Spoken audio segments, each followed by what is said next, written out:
we've just arrived at Melaka, but at a very rustic.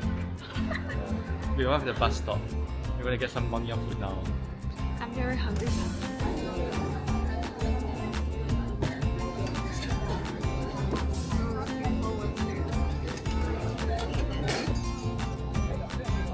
Kopi.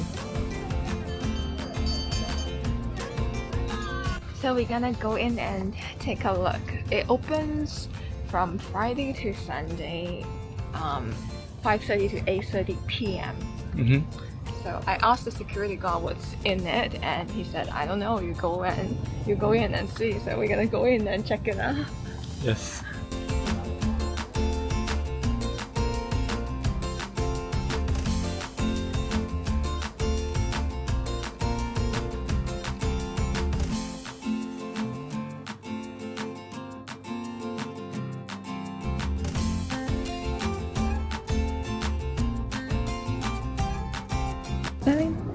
Darling, can you see they put the Sultan's palace on top of the hill?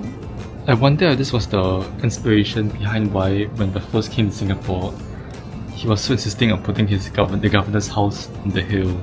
So that's at Fort Canning. Yeah, so I guess he wanted to copy the Malacan sultans. Interesting.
So we are going up to St. Paul's, Bukit Melaka, which was formerly known as St. Paul's Hill, because that was where the Portuguese established their main church.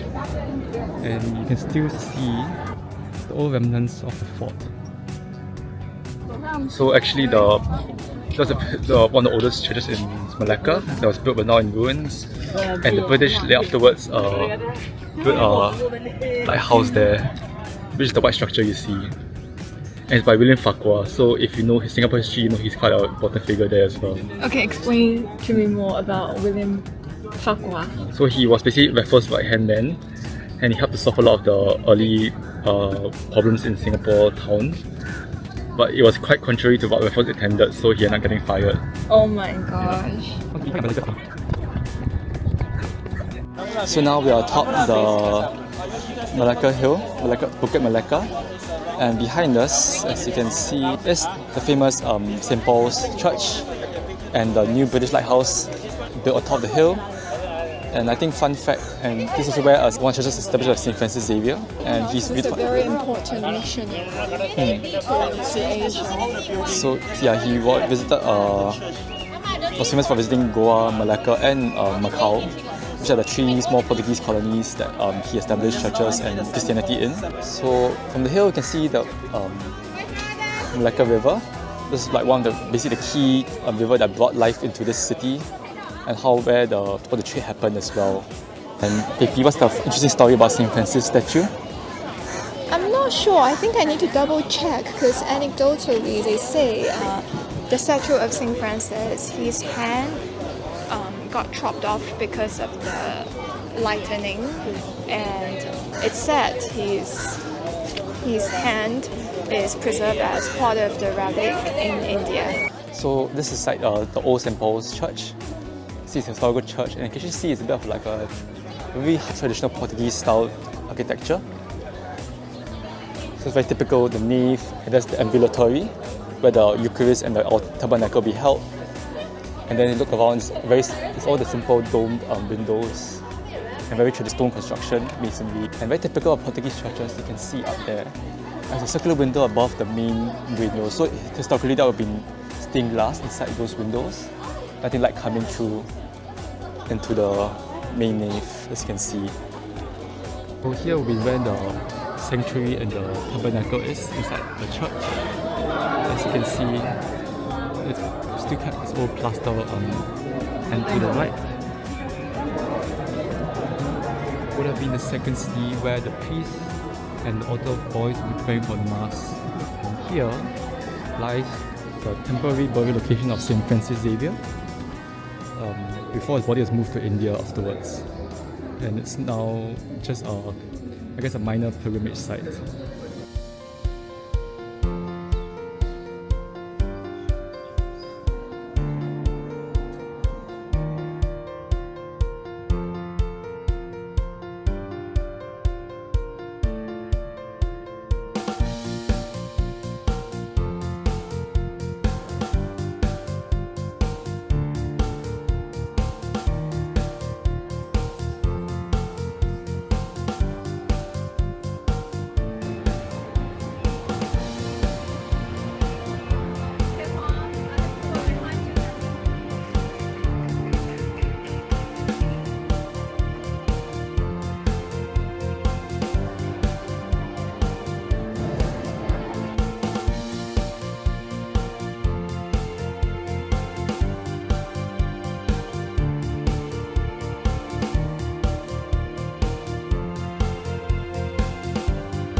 So actually in the past, if you notice in the bottom of the floor in the Peranakan house, in the shop house, you notice this little patch you can pull open to see the bottom. Basically the entrance of the house. Yeah, for what purpose? And it's basically like to act as a peephole, like how to see who your guests are. Okay, yeah. So apparently if I see someone that I'm not interested in seeing, then I will... There's some apocryphal stories of them dumping toilet waste down the hole, but that's not proven yet. Yeah.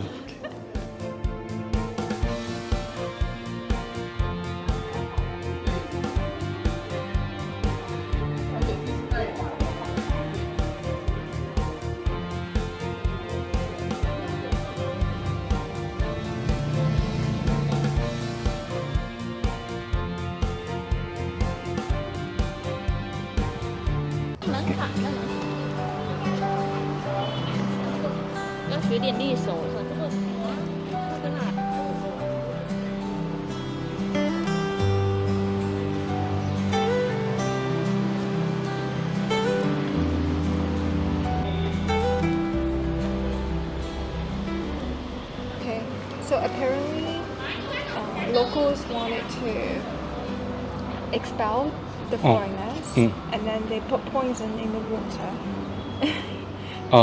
And then later the Dutch came, and they were afraid that they will experience similar fate as the Portuguese. So they built the walls to protect the well, so they can get clean water. And then you also see the different shapes, right? So the water is passed through these round circle shape. Oh, I see. Yeah. So I'm not so sure. It's a very, very precious well that can have drinkable water. So many years ago, the Sultan of Melaka in the 15th century built this well for his wife, known as Hang Li Po, this Chinese lady who came to marry him, and that's why the well is dedicated to her. And yeah, that's why it's known as Hang Li Po well.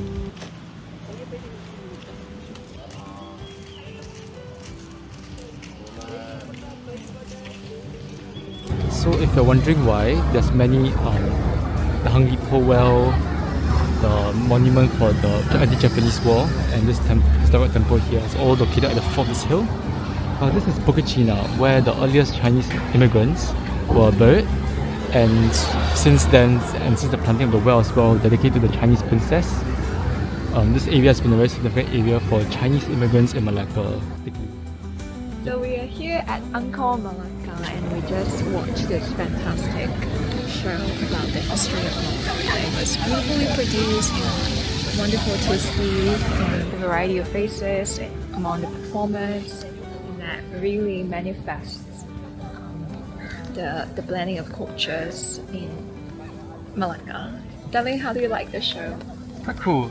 I like I didn't like the live performances, quite nice, and the set design is quite good as well. Yes, yeah. I think the drum really impressed us. And then, yeah. Alright, so friends, if you're coming to Malacca, you should check out this show. Too hot, so. It's a very healthy dinner that we are having here, with all the vegetables and mushrooms. So we've arrived for our last day at Kampung Portuguese, which is the Portuguese settlement in Malacca, where, as you can see, is where the mixed Portuguese Malay population kind of went to after the Dutch took over. So as you can see, we're heading towards the Christ the Redeemer statue. It's a much smaller one compared to the one in Brazil, but yeah. So as you know, in 2025, the Catholic Church declared it the Jubilee year and the theme is Pilgrims to Pope.